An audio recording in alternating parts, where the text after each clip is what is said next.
Hello and welcome to another episode of This, That, and the Other. I did a little research on this man and got some information and looked at some things on YouTube about him. I'm going to be talking about an American R&B vocalist, guitarist, and songwriter Ellis Arthur Bates. Born December 30th, 1928, died June 2nd, 2008, otherwise known as Bo Diddley. Usually known as Ellis McDaniel, he was a rock and roll pioneer. He was also known as the originator because of his key role in transition from blues to rock, influencing a host of acts including Buddy Holly, Jimi Hendrix, the Rolling Stones, Pink Floyd, the Velvet Underground, The Who, the Yardbirds, Eric Clapton, Elvis Presley, the Beatles, among others. He was inducted into the Rock and Roll Hall of Fame and received Lifetime Achievement Awards from the Rhythm and Blues Foundation and a Grammy Award from the National Academy of Recording Arts and Science. He was known in particular for his technical innovations, including his trademark rectangular guitar. I looked at some footage on that. It was an unusual looking guitar, but it was incredible the way he played that thing. He was born in Macomb, Mississippi as Ellis Arthur Bates. He was adopted and raised by his mother's cousin. In 1934, his family moved to the south side of Chicago. He was an active member of the Ebenezer Baptist Church where he studied trombone and violin. He was more impressed by the pulsating rhythmic music at the Pentecostal church, and that's where he became interested in the guitar.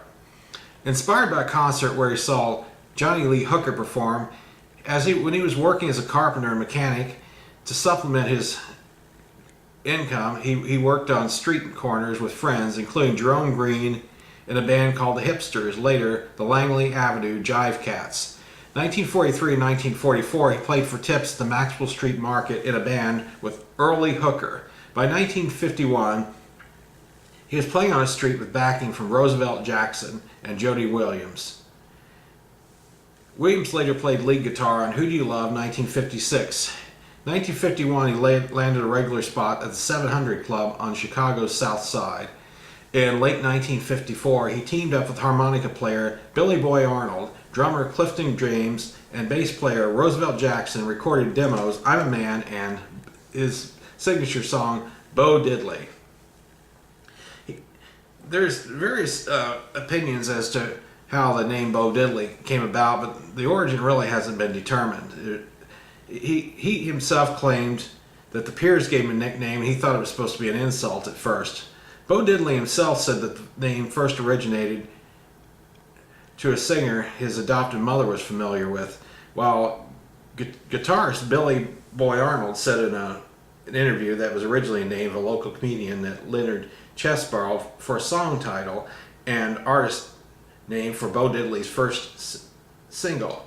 The guitar craftsman Ed Roman reported that another source said it was his nickname as a Golden Gloves boxer.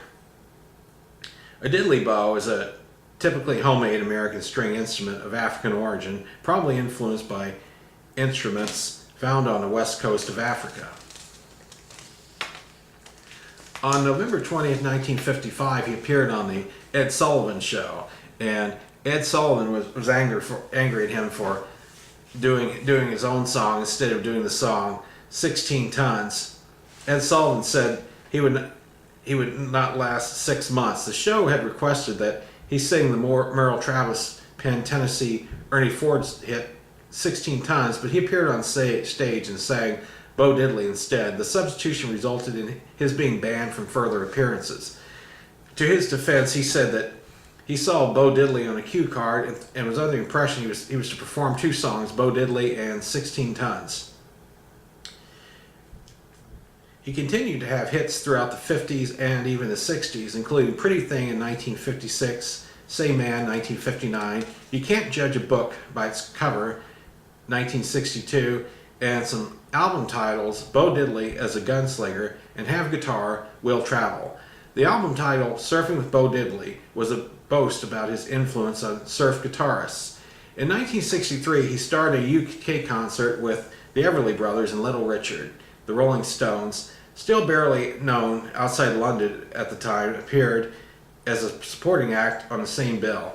Bo Diddley was the first American male musicians, was one of the first American male musicians to include women in his band. Over the decades, Bo Diddley's venues ranged from intimate clubs to stadiums. On March 25th, 1972, he played with the Grateful Dead at the Academy of Music in New York City. Bo Diddley spent many years living in New Mexico in Los Lunas from 1971 to 1978. In the late 1970s, he left Los Lunas and moved to Hawthorne, Florida, living the last 13 years of his life in Archer, Florida, a small farming town near Gainesville. He appeared as an opening act for The Clash in their 1979 U.S. tour. On May 30th, 2007, he was admitted to the Creighton University Medical Center in Omaha, Nebraska, following a stroke. The stroke was followed by a heart attack, suffered in Gainesville, Florida on August 28, 2007. While recovering from the stroke, Diddley came back to his hometown of Macomb, Mississippi. In early November 2007, for the unveiling of a plaque devoted to him on the National Blues Trail, stating that he was acclaimed as a founder of rock and roll. He was not supposed to perform, but as he listened to the music of local musician Jesse Robinson, who sang a song written for the occasion, Robinson sensed they wanted to perform and handed him a microphone. That was the first and last time that Bo Diddley performed publicly after suffering a stroke. He died June 2, 2008 of heart failure at his home in Archer, Florida. Gary Mitchell, a grandson of Diddley and one of more than 15 or 35 members of the musician's home, where he died at 1:45 a.m. EDT, and said his death was not unexpected.